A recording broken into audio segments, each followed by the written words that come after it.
ओम शांति। आज हम अपनी कर्म धारा को बदल रहे हैं। हमें अपने कर्मों को भी बदलने की जरूरत है, क्योंकि आज बहुत सारे ऐसे कर्म हैं जो हमें दुख देकर जा रहे हैं। लेकिन हमें ध्यान रखना है कि हमें दुख देने वाले कर्म करने ही नहीं है, क्योंकि अगर हम दुख देने वाले भी कर्म करेंगे तो वापिस वो कर्म लौट कर मेरे पास आएंगे। क्योंकि अगर हमने किसी भी कर्म से किसी को दुख दिया है, लौट कर वो हमारे पास ही आएगा। तो क्या हम चाहते हैं कि हमें दुखी मिले? लेकिन हम वही कर्म अगर सुख में परिवर्तन कर दे कि मुझे हर आत्मा को सुख देना है, तो रिटर्न में आपके पास भी वो वापस वही चीज आएगी जो आपने दी होगी। क्योंकि कर्म की परिभाषा को समझना बहुत जरूरी है। कर्म क्या है कि हम जो भी कर्म करते हैं उसका रिटर्न या उसका भुगतान हमें भोगना पड़ता है। कई बार हम कर्म कर लेते हैं, प्रायश्चित हम बाद में करते हैं।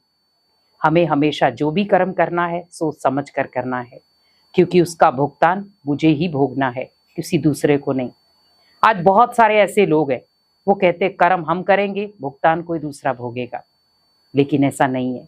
कर्म आपने किया है तो उसका फल या सजा आपको ही मिलेगी। तो हमें कौन से 3 कर्म जो हमारे जीवन को सुखी और शांत और खुशनुमा बना सकते हैं, कौन से 3 कर्म आपके जीवन में भरपूर खुशियां ला सकते हैं, जीवन में सुख शांति ला सकते हैं, तो वो कर्म है पहला, दान। हर व्यक्ति किसी न किसी तरीके का दान कर रहा है, लेकिन हमें ध्यान रखना है कि जब भी हम अपने घर से कोई चीज दान करते हैं तो हमें कुछ विधियां अपनानी।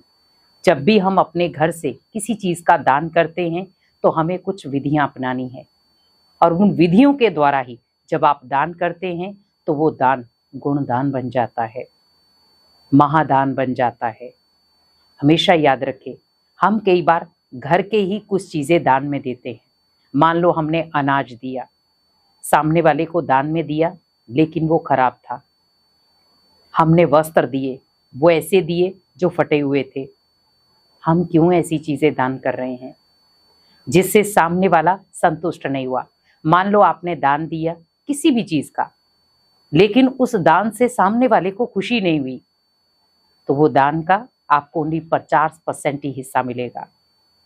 लेकिन अगर आपने कोई चीज दान में दी और सामने वाले को बहुत पसंद आई और वो उसके काम की थी, वो दान आपको 100% शक्ति देगा, फल देगा। तो दान हम तब भी कर रहे हैं, लेकिन हमें दान ऐसा करना है जो सामने वाले की जरूरत हो।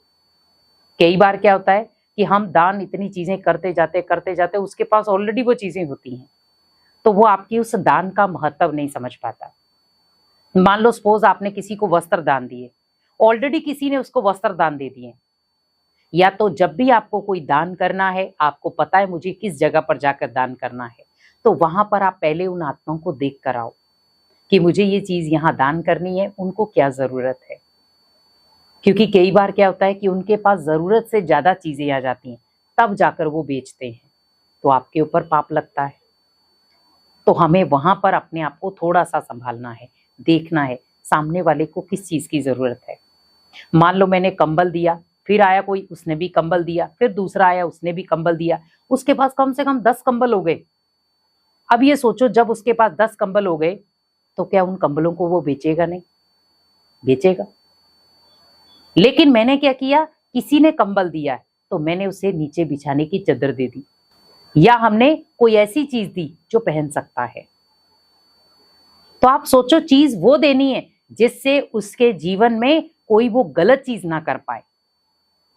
क्योंकि हम ही उन आत्माओं को मजबूर करते हैं कि आप ये गलत कर्म करो, क्योंकि टू मच आपके पास वो चीज आ जाएगी तो ऑलरेडी वो सामने वाला सोचेगा कि मैं अगर इसको बेच देता हूं तो इससे मुझे पैसे मिलेंगे, तो वो बेच देते हैं। तो हमें थोड़ा सा ध्यान रखना है। हाँ, आप अनाज दे रहे हो, लेकिन टू मच आपको पता है उसके पास ऑलरेडी अनाज हो गया है, तो वहां पर आप उसे थोड़ा सा फ्रूट दो। लेकिन जो पैसे मांग रहे हैं कि हमें पैसे दो, वहां पर आप अपने आप को स्टॉप कर दो, मुझे नहीं देना है, पैसे नहीं देने। भोजन कराना है, भले अच्छी से अच्छी चीज खिला दो, लेकिन पैसे से हमेशा हर व्यक्ति कुछ ना कुछ पाप करता है।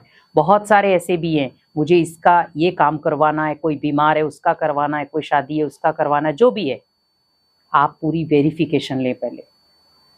कई बार क्या होता है कि हम मजाक मजाक में या कई बार बहुत नरम दिल से हम दे देते हैं उसको। मान लो हमने उसको कितने भी पैसे दे दिए, लेकिन उसने जाकर उसी पैसे का गलत मिसयूज कर दिया, तो क्या होगा? वो सारा बोझ आपके ऊपर आ जाएगा। आपने तो शुभ भावना से दिया, पर सामने वाले ने गलत सोच से, गलत भावना से आपसे लिया है। उसको तो पता था कि भाई आप सॉफ्ट कॉर्नर वाले हैं, आप रहम दिल है, इसीलिए तो उसने आपसे पैसे की मांग की और आपने भी दे दिया। तो हर चीज का थोड़ा वेरिफिकेशन लो कि हाँ, इस मेंबर की ये चीज की नीड है, इसको जरूरत है, हाँ मुझे इसको देना है। क्योंकि बहुत सारे ऐसे आपने देखे होंगे, आजकल बहुत सारे फ्रॉड चल रहे हैं, तो अपने आप को थोड़ा सावधान करें। दूसरा, खुशी हमेशा दान में दें, क्योंकि जीवन में हमेशा याद रखें कि जब हम अनेक आत्माओं के जीवन में खुशियां लाते हैं, आज आप मान लो सपोज कोई बुजुर्ग है जिनके पास कोई नहीं बैठता है, आप जाकर बैठो, उनके साथ एक अपनेपन का रिश्ता निभाओ, उनके साथ अपनी खुशियां बांटो, उनके साथ एक स्नेह प्यार का नाता रखो, उनके साथ अपने मन की बात शेयर करो। आपको खुद लगेगा कि सच में एक अलग से सुकून मिला, अलग से खुशी मिली, और वही खुशी आपके लिए जिए दान है। क्योंकि आज आपने देखा होगा, घर में अगर 4 सदस्य हैं, क्या चारों पांचों खुश हैं? सब अपने अपने तरीके से यूज कर रहे हैं अपनी खुशी को। कोई मोबाइल से खुशी ढूंढ रहा है, कोई टीवी से खुशी ढूंढ रहा है, कोई बाहर घूमने से खुशी ढूंढ रहा है, कोई घर में पढ़ने से खुशी ढूंढ रहा है, कोई खाना पकाने में खुशी ढूंढ रहा है, कोई ऑफिस के वर्क से खुशी ढूंढ रहा है। तो सब अलग अलग तरीके की खुशी ढूंढ रहे हैं, पर एक संगठित जो खुशी होनी चाहिए वो किसी के पास भी नहीं है। तो हमें ये ध्यान रखना है कि अगर मुझे अपने जीवन में खुशियां चाहिए तो मुझे खुशियों को बांटना है, तो मैं जितना उसको बांटूंगा उतना वो बढ़ती जाएंगी। तो आपके दहलीज के अंदर भी क्या आएंगी? खुशियां ही आएंगी, भरपूर मात्रा में, क्योंकि उसी घर के अंदर से हम क्या दे रहे हैं उनको? लोगों को खुशियां दे रहे हैं। और तीसरी चीज है, शांति देना सीखो। अनेक आत्माएं अशांत है आज दुनिया में, बहुत अशांत है, बहुत दुखी हैं, लाचार है, पुकार रही हैं, हमें शांति दो। आप सोचो, मुझे शांति दूत बनना है, उन आत्माओं को अंजलि देनी है, क्योंकि वो शांति मांग रही हैं, उनको कुछ पल की शांति चाहिए और मैं दे सकता हूं, क्योंकि मैं शांति सागर पिता की संतान हूं। कुछ क्षण आप परमात्मा की याद में बैठें, उन सभी आत्माओं को इमर्ज करें, भले कोई हॉस्पिटल में है, कोई कोर्ट कचहरी में है, कोई जेलों में है, आप उन सभी को इमर्ज करें और उन सबको वाइब्रेशन दें कि इन सब आत्माओं को मेरे द्वारा बहुत सारी वाइब्रेशन शांति की मिल रही हैं। वो आत्माएं शांत हो रही हैं, अपने क्रोध को शांत कर रही हैं, अपनी बीमारियों में शांति से फेस कर रही बीमारी को भी, उनकी बीमारियां खत्म हो रही हैं, वो बिल्कुल भगवान की याद में हर बीमारी को, हर कष्ट को दूर कर रहे हैं। और हर आत्मा बहुत शांत, बहुत खुशी, बहुत आनंदमय है। तो जब आप शांति के वाइब्रेशन भेजेंगे तो उनकी तरफ ऑरा मंडल बनेगा शांति का। तो इसीलिए कोशिश करें ये 3 कर्म आप अपने जीवन में उतारें, तो आपके जीवन में खुशियां भी होंगी, सुख भी होगा और घर परिवार में समृद्धि भी आएगी। ओम शांति।